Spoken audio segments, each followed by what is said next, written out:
feel like there's something off about your relationship with your mom?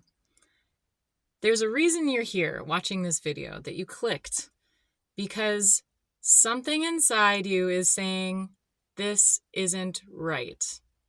This doesn't feel right. And you probably have some inner conflict because part of you thinks, but I should look after my mom. The other part of you thinks, why should I look after my mom? Am I actually helping? This doesn't feel correct to me. And to live in this state where you have this internal conflict can be so stressful. It can wreak havoc on your health, on your wellness, on your mental health. And it's not actually a place that you have to stay in, even though the cycle can feel never ending and like you're stuck.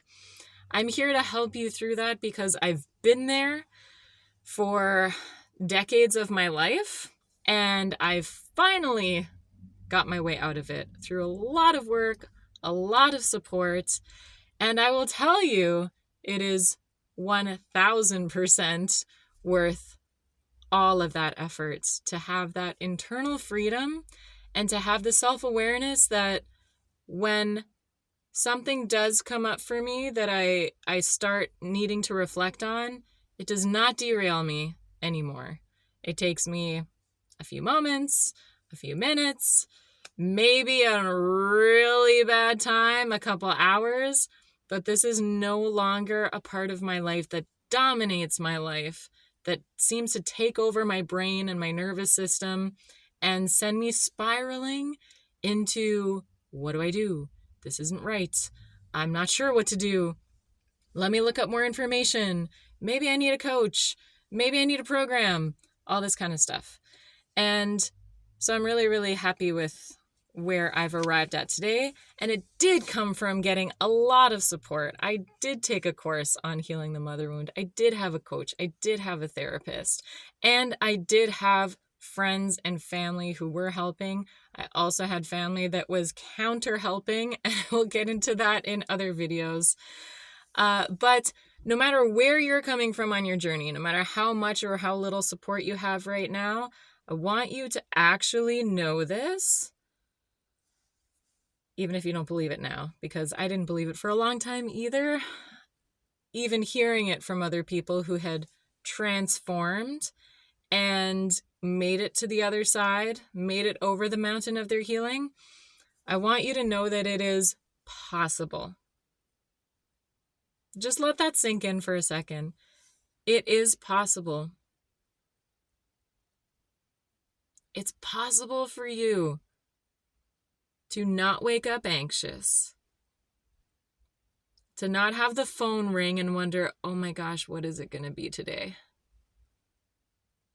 To not preoccupy your mind with, how is my mom doing? Is she going to make it through this thing? But rather to turn inward and be more focused on what's good for me today. What do I want to do? What do I think is right? And coming at any aspect of the relationship with your mom from a place of, this feels good to me. This isn't coming from obligation, guilt, shame, wanting to look good to other people. It's not about that.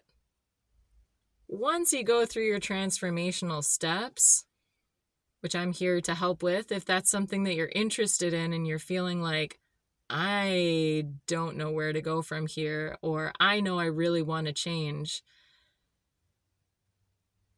it's totally possible for you. The only thing really in the way is your fear and lifelong habits. Habits that say, I'm only safe if my mom is okay. I'm only okay if my mom is doing okay. This is codependency, where your mom's state dictates your state in a major way. Of course, we all influence each other. We are emotional beings. We are physical beings.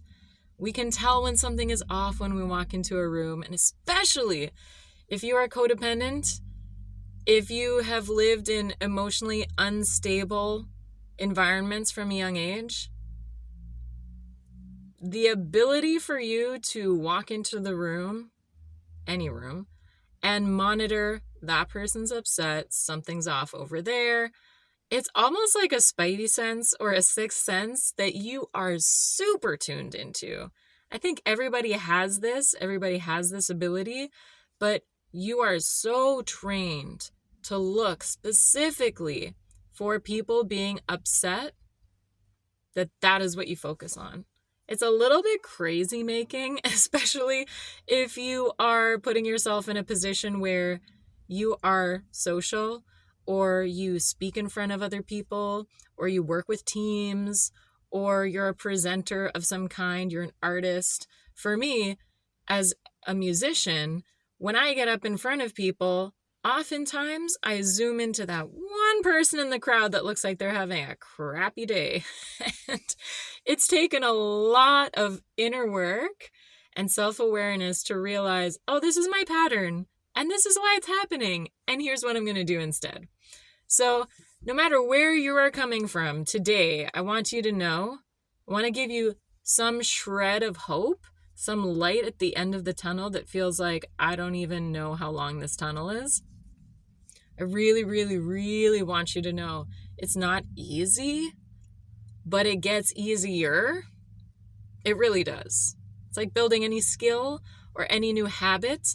The beginning is really hard. Each new stage where you add a new habit or a new concept feels challenging, but you're building on previous knowledge. You're building on previous experience. The thing that felt unsafe or too new, or I don't know if I can rock the boat that way, or I don't know if I'm capable of this, and all the self-doubt and all the, oh my gosh, your body is just trying to keep you safe. You are wired for survival, period. That is the top priority of your nervous system and your body, is to keep you alive. Okay, so it's looking for safe situations. It's looking for dangerous situations.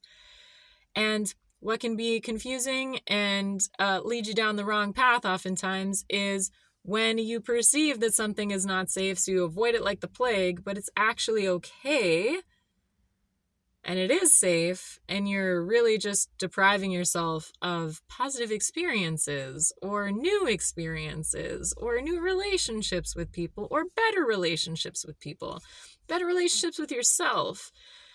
So in the work that I do with people, I help them understand their nervous system, understand what's going on in their brain and their neural pathways, understanding their patterns in their emotions and in their behaviors and in their relationships, specifically with their mothers, because that relationship is so fundamental, it's so foundational to all the other relationships in your life, including the one that you have with yourself, because your mother helps model. Your mother is your model, okay?